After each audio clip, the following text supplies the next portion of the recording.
Hello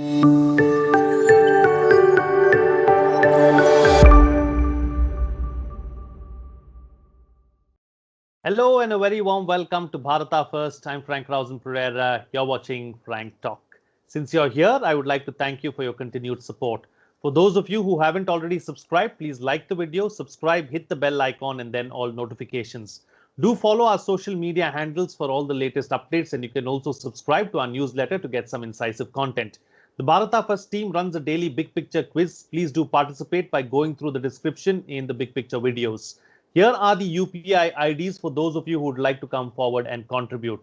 A small contribution you make will be a giant leap for us to keep bringing you this content. So do continue to show your love and support. All the information is in the description of this video, so kindly go through it. Now, the gentleman that I have on the program today needs no introduction. After a long and distinguished career at Infosys, he continues to serve the nation on a daily basis. His heart truly beats for India, and he is someone who always puts Bharata first. It is a pleasure to welcome on Frank Talk Mr. T.V. Mohandas Pai. Mr. Pai, welcome to Bharata First. Thank you, Frank. Good to be with you. So much to talk about, so much to say, but let's start with startups. Let's begin there, because I know it's a project that's close to your heart. What would you say about India's startup ecosystem as it stands today? Frank, India's startup ecosystem is a pride of India. Our young entrepreneurs are transforming this country with a boundless passion, energy, their creative ability, and their ability to use technology. I think the use of technology by them is outstanding and comparable to the best in the world. We're probably in the same league as the United States and China in the use of technology in this country. In many ways, much better than them. Of course, in some ways, in terms of research and cutting edge, we are maybe a couple of years behind because we lack capital. So far, we have 53 unicorns, billion-dollar enterprises. 10 of them became unicorns in the first 4 months of this calendar year. By December, we'll have 10 more unicorns. I think in the first 3 months of this year, maybe $4 billion has come in.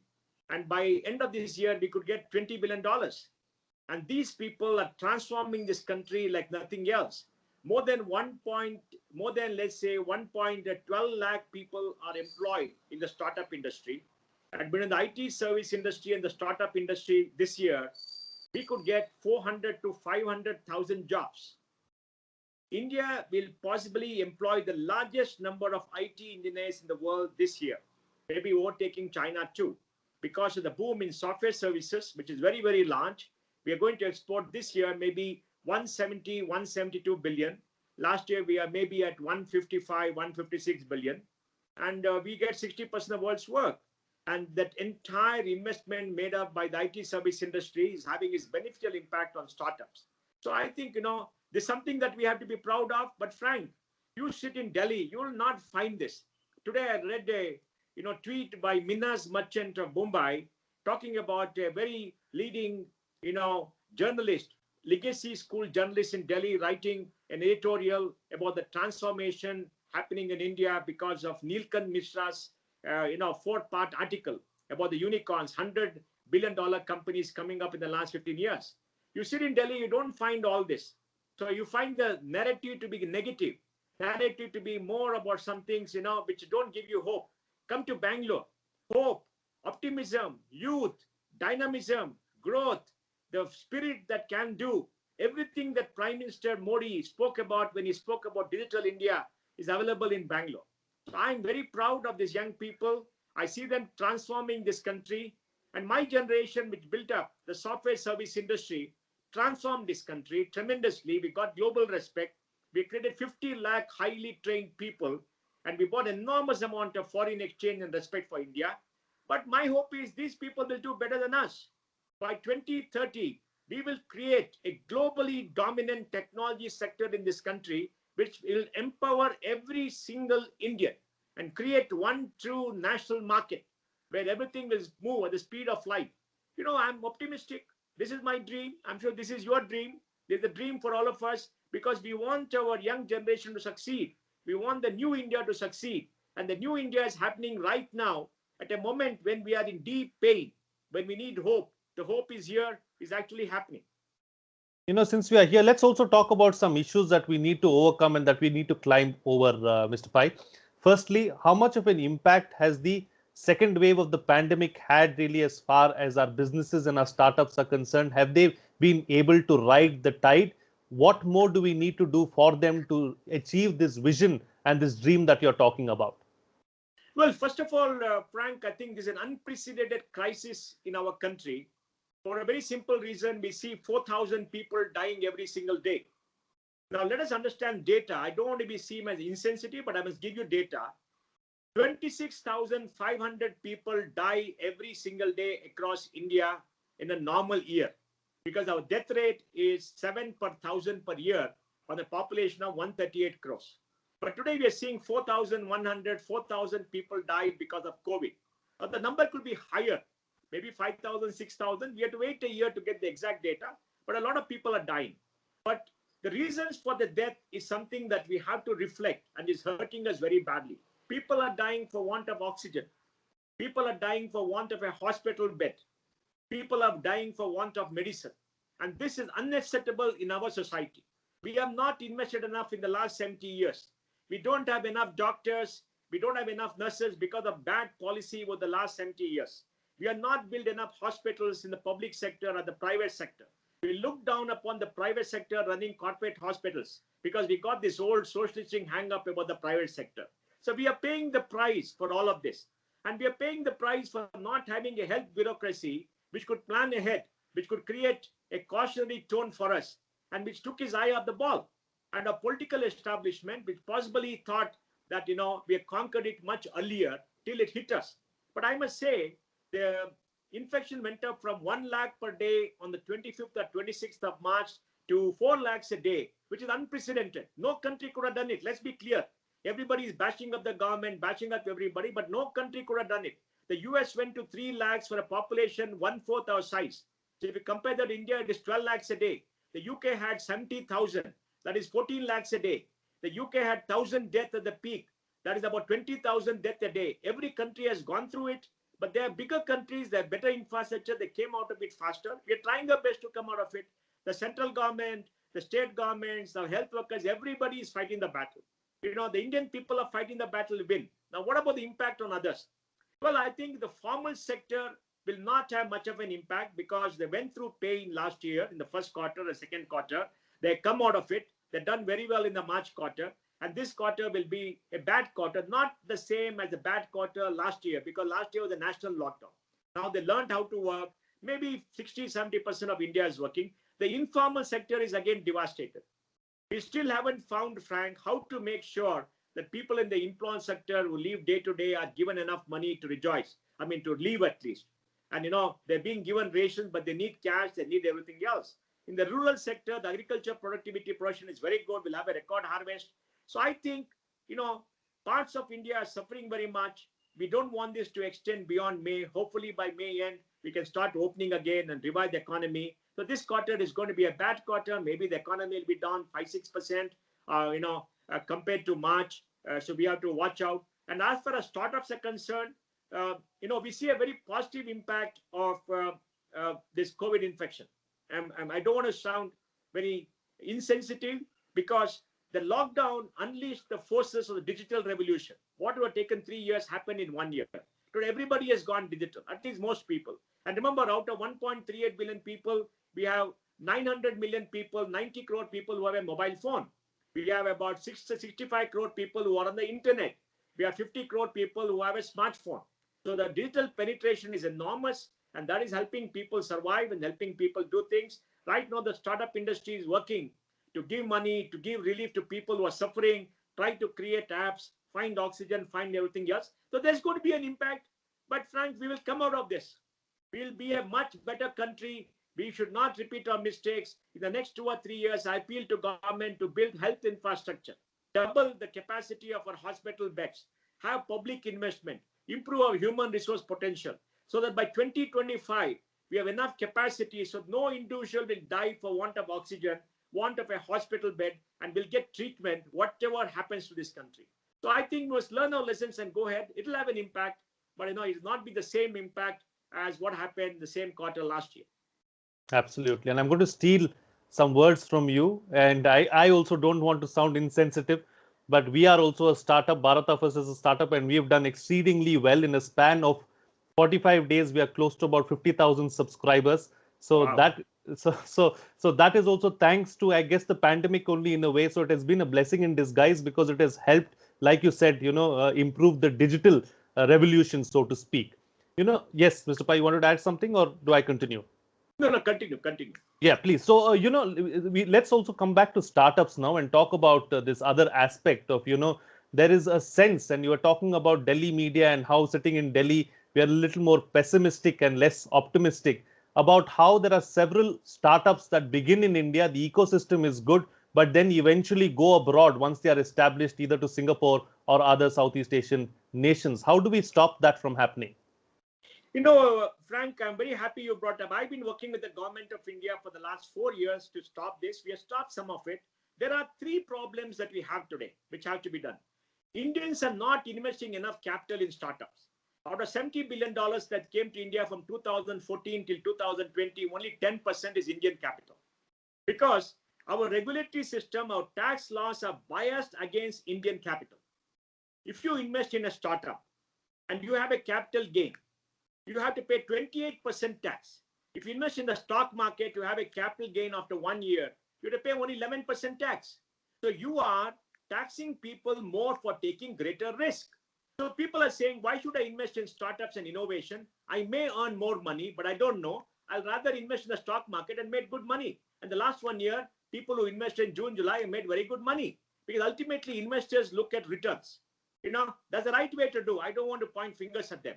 And we have to reduce the tax rate to 11%. I've been talking and writing to Prime Minister Modi. I've spoken to the finance minister, but we have not seen any response. I do hope they will listen to your program and respond because we have to encourage our entrepreneurs.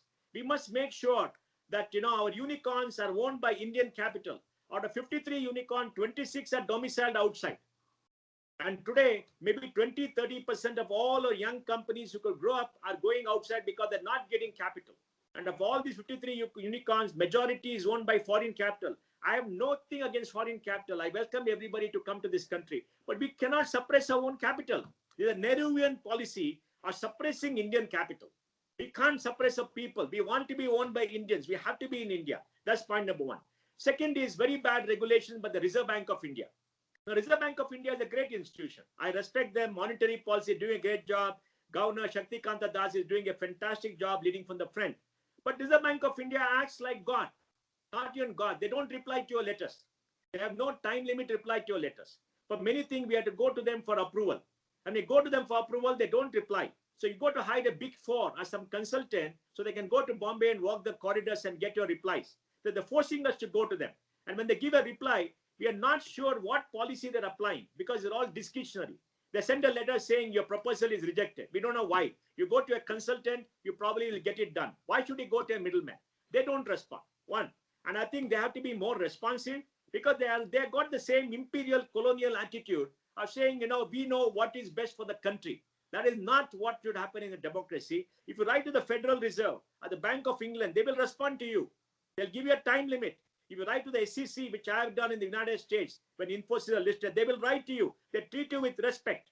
And they don't go on filling with the discretion. This they're doing. We wrote to the governor of the Reserve Bank, whom I know very well. He has not replied to a letter. We wrote a reminder. We still haven't got a reply. This is unacceptable in this country. And I think the government should take action. Second, they got funny rules like round tripping.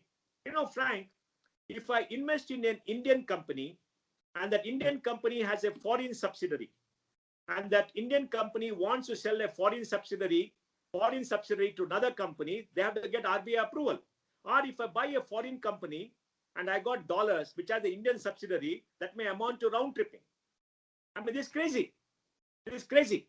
All right, this kind of old rules are there because we have something called FERA. FERA was a draconian legislation. That FERA is gone, FEMA is gone, but the mentality of FERA has still not gone. And then there are other regulations. For example, if a foreign investor invests in a startup and sells the company, you need a valuation report. Let me tell you, all valuation reports are done after the value is determined.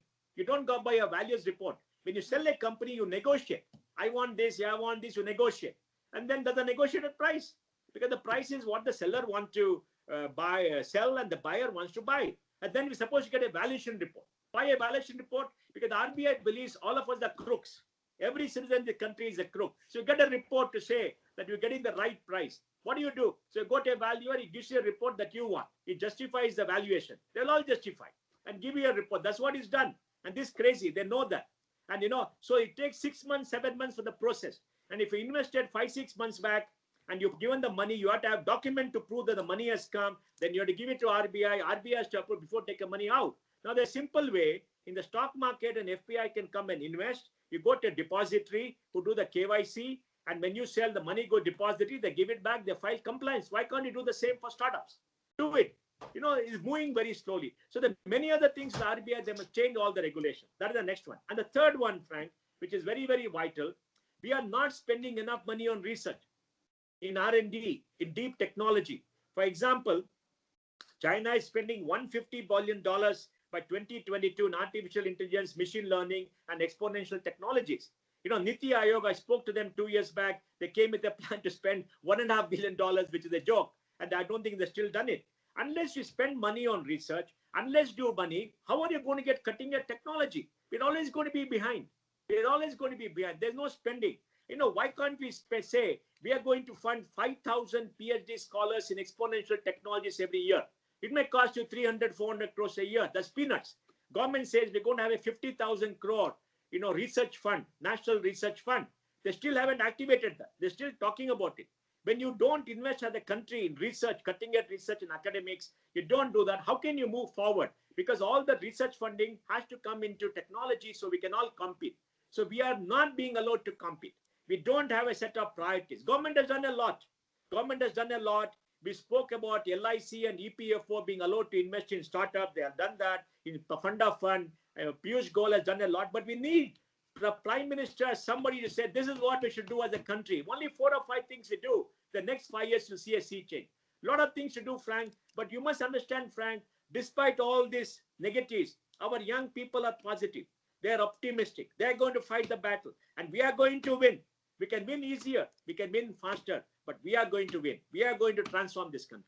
Absolutely. That's the attitude to have, and that's the attitude we have here at But Bharata we want to First be as well. empowered, Frank. We don't want to fight a battle, Frank, with the hands tied behind the back. Let me tell you, when Prime Minister Vajpayee came, we went to him, to Sudhindra Kulkarni, and soon he came with a 108-point program for the software service industry. He gave us what we wanted. Out of the 108 points, we wrote 53 points. They gave it to us. And Prime Minister Vajpayee said, I want it done. And look at what happened. We created a world-class industry. We need some action like that, where you have a 100-point program and say, this is what we should do. It's not going to cost the government any money. If you reduce the tax, your capital gains tax from 20% to 10% and no surcharge, you're not going to lose more money. Absolutely. I went and met the finance ministry secretaries 3-4 times. They listened to me and laugh in my face. I met the CBTD chairman earlier. He listened to me and is laughing in my face. They're arrogant. They treat you with disdain. They don't want to listen.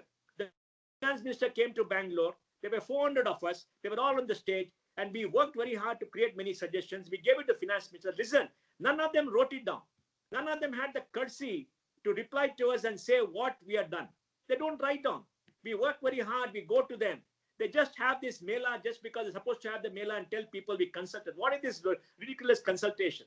If they really respect citizens, they must note down what we say and give us a letter to say we accept it, we don't accept it, why we don't accept it. That's democracy. They still got that imperialistic colonial attitude which must be broken. That is what will take this country forward. Absolutely. You hit the nail on the head, Mr. Pai. And I'd like to take forward 2 aspects with you. One, of course, is research and R&D. I'll come to that in just a bit. We'll let you don your educationist hat and talk about that as well.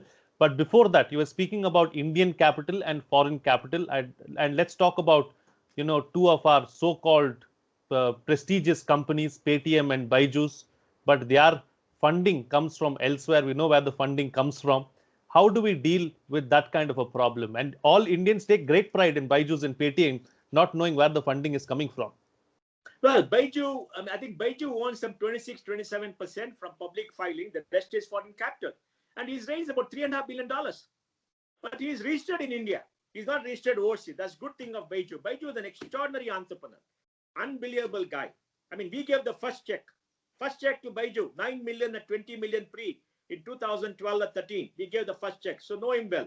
But why is the LIC with a balance sheet size of 40 lakh crores not investing in Baiju? The LIC can invest because they say we don't know how to invest. It's ridiculous, isn't it? We have the Canadian Pension Fund, the Ontario Pension Fund come to India, put $10 billion, $2 billion in startups. They take the currency risk, come to India and invest. They put money into people like Baiju and make money. And why is LIC not doing it? The largest financial institution not doing it. Why are superannuation fund not doing it? One, the regulations didn't allow them possibly, but there's no excuse. Now they have allowed them through the funds, but they could have done it directly. Why are they not doing it? They have no interest. They have no interest. They want to sit quiet because all of us are their victims. We are their captives. We are their hostages because there's no competition, right? You have a regulator who tell them what to do, and their capacity is to tick the boxes for regulation and say that. In the Indian banking system, let me tell you, I know this, Frank, because I studied it for 30 years. The most important person in the Indian banking system is the person who knows all the RBI regulations, understands them very well, and can tick the box and say yes or no. Because you have to have application of mind. We can't have a control regime. And if you look at Paytm too, Vijay has done a fantastic job, but is funded by foreign capital. Where is Indian capital? Why is that? Tax rates, our institutional mechanism is not worked. And they said the risk, where is the risk? I mean, you have got 50,000 crores in LIC, in corporate bonds, maybe 20,000 crores gone bad is a normal risk. Here, you could have done it. When you got institutions which are global institutions coming and invest, why don't you join with them? You think all the global institutions giving money are foolish people? They're not making an assessment. They can do that, right? And you should take a share. Why they're not doing it? Why is the finance ministry not asking details? Why is the finance minister not asking details? This is a problem. There's a problem in this country because Delhi has got very antiquated thoughts.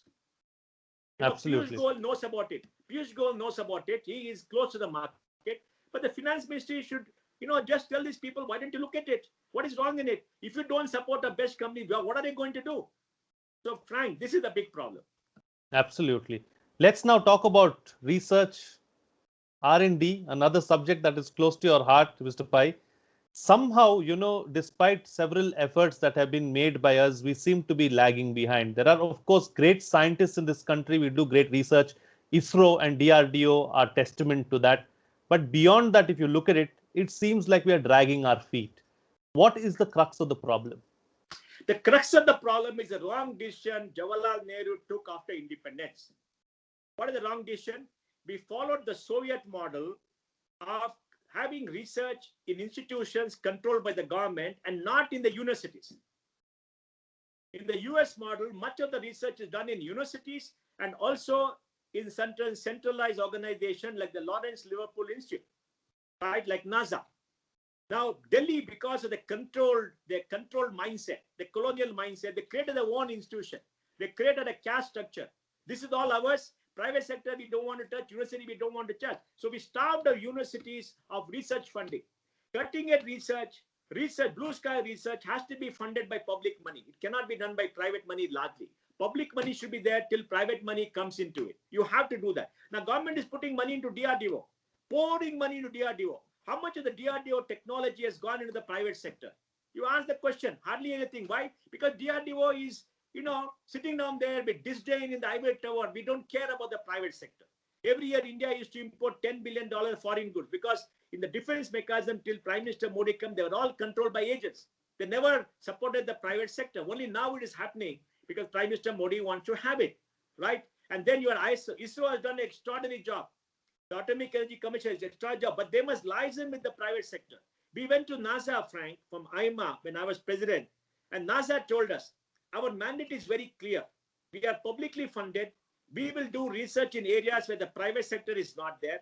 But we cannot use taxpayers' money to compete with the private sector because this country belongs to them. The country belongs to taxpayers. And here, government using our taxpayers' money to fund their own enterprise and compete with us in our business instead of giving the technology to us. Whatever technology DRDO does, ISRO does, or Atomic Energy Commission does, that is public property.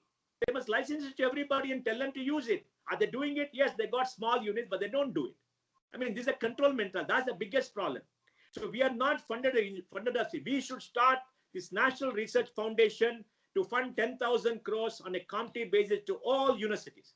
Because the universities have to be the place where faculty does cutting-edge research, where we create PhDs for research, where we create master's students. We ignite the minds of our young graduates who go and do research and learn. Because universities have two things to do: creation of knowledge, dissemination of knowledge. They're doing dissemination knowledge very well, but they have to create knowledge. And that's the place. And then they must work with centralized research institutions for application of the technology, and both should work hand in hand. Both hands are required, not one hand. And this control mindset, the secrecy should go. Let me tell you one thing. When Professor Brahmachari was the chief of the research institution, in India, he called us and said, why didn't you set up a company to take technology from these research institutes, Indian Council for Research, why didn't you do that? We did it.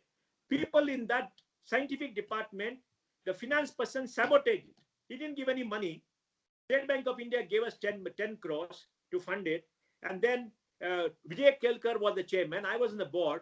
And the joker is asking us, what are you doing with this money? He's not given any money. He's controlling everything, asking the 10 questions. What did he do? Why did he do? Why are you paying these people a salary? He's not given any money.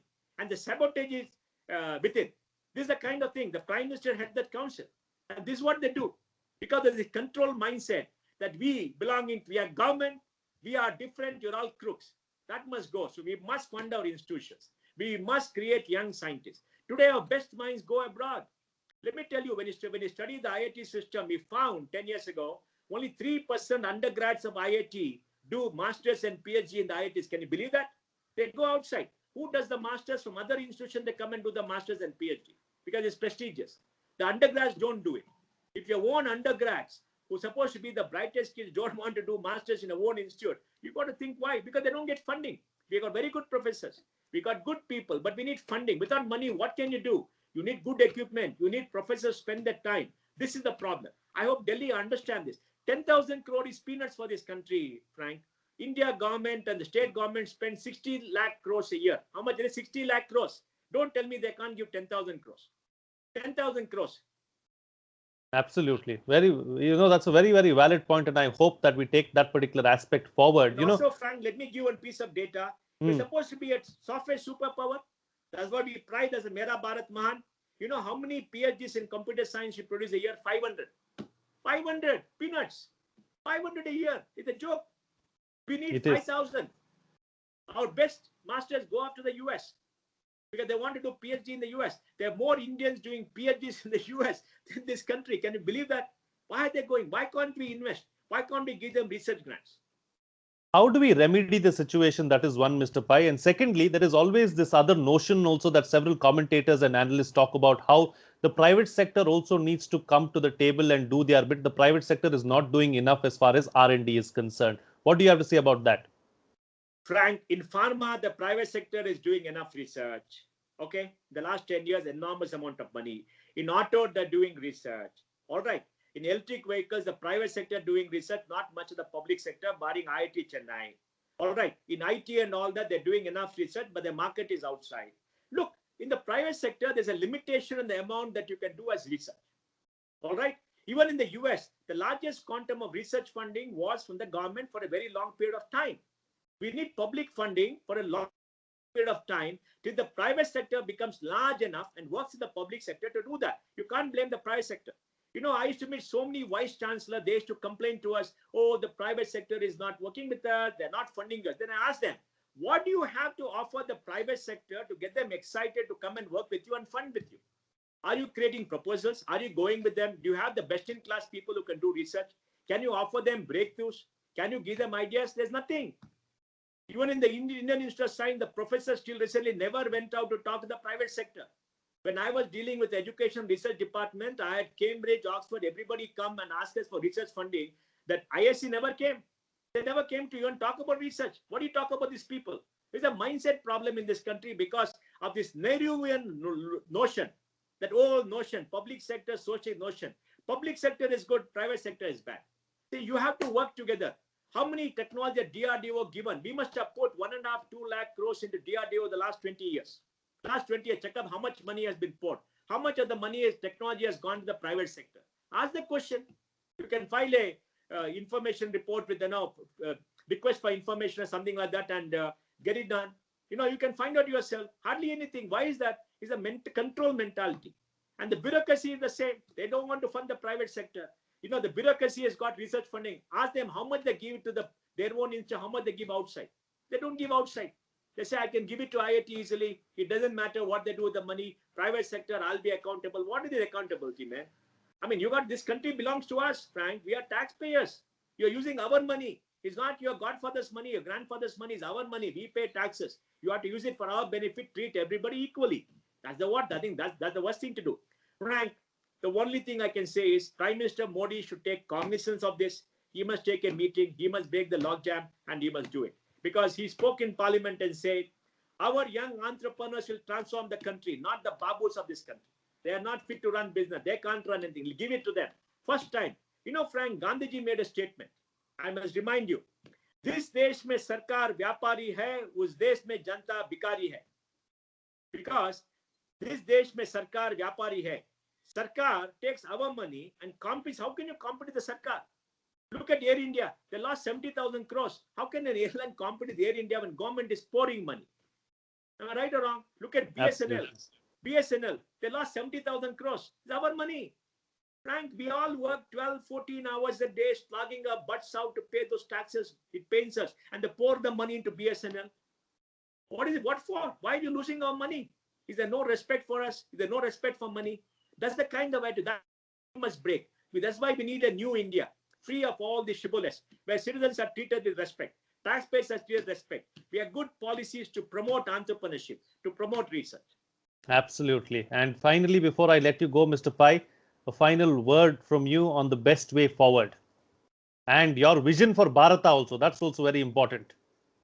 The best way forward is to remove all these barriers which come in the way of realizing our potential. Policy barriers, funding barriers. Government has to take action. Prime Minister Modi has done a lot. The Make in India has got the PLI program, has done a lot. He's done more for the poor of this country than anybody else. He brought in good policies. Now you must execute them. In education, we got the new education policy. They must execute that. The research policy has come. You must execute that. For startups, you must bring the tax on par with listed companies. You must ask a big institution why they're not investing, right? And you must fund more of it. All this has to be done. That is my dream. A dream where every young Indian can realize his or her dream. A country where every Indian will have the necessities of life. Nobody will die for want of medicine or food. They will all be given and they'll all have enough in this society. And for you, for Bharata, my dream is that you'll grow up to be the voice of new India, the voice of optimism, the voice of hope, the voice of the young people who dream of this country. Not that negative legacy media of Lutyens media, which is only intent on creating communal hatred and negativism. Don't do that. We have to give hope. Every day in the morning when you wake up, you must have hope that you're going to make a great future. Not those vulture journalists who are showing the funeral pies and, demeaning us every single day. We know all that. We know that. We are a poor country, Frank. There is so much of negativism of the country. We see it all around. Don't we require hope? How do you get up? How do you break those barriers? We need hope. We need optimism. We have to be honest. We have to face the truth. There's a reality of India, but we have to change the reality. The reality of India cannot be changed by wallowing in self-pity, by creating fake narratives, negative narratives. The reality of India can be changed by understanding the reality and empowering people to change the reality. Telling them you got to work 14, 15 hours a day, every single day for the next 5 years. Build the new India and you will prosper, you'll do better, your country will do better. And that can be done by younger people, not those legacy people sitting down so negative, in the big bungalows and everywhere and giving us all the things. So my dream for you, Frank, is you become the voice of the new India, voice of young people. Tell us what good people are doing. Tell us the change that is coming in the community. Every village, every city has good people who are bringing about change, Frank. Give them a voice. Showcase them. Let them become bigger. Let us create a coalition of the good. So we all work together for a common purpose of making India better. So every individual in this country can realize the dream. That is what Bharata should do. Thank you, Mr. Pai, for joining me on Frank Talk and sharing your candid views on all those issues that we discussed. A pleasure having you on the program. Thank you, Frank. Once again, Thank you for your continued support. For those of you who haven't already subscribed, please like the video, subscribe, hit the bell icon, and then all notifications. Do follow our social media handles for all the latest updates, and you can also subscribe to our newsletter to get some incisive content. The Bharata First team runs a daily big picture quiz. Please do participate by going through the description in the big picture videos. Here are the UPI IDs for those of you who would like to come forward and contribute. A small contribution you make will be a giant for us to keep bringing you this content. So do continue to show your love and support. All the information is in the description of this video. So kindly go through it. That's it from me. See you again next time.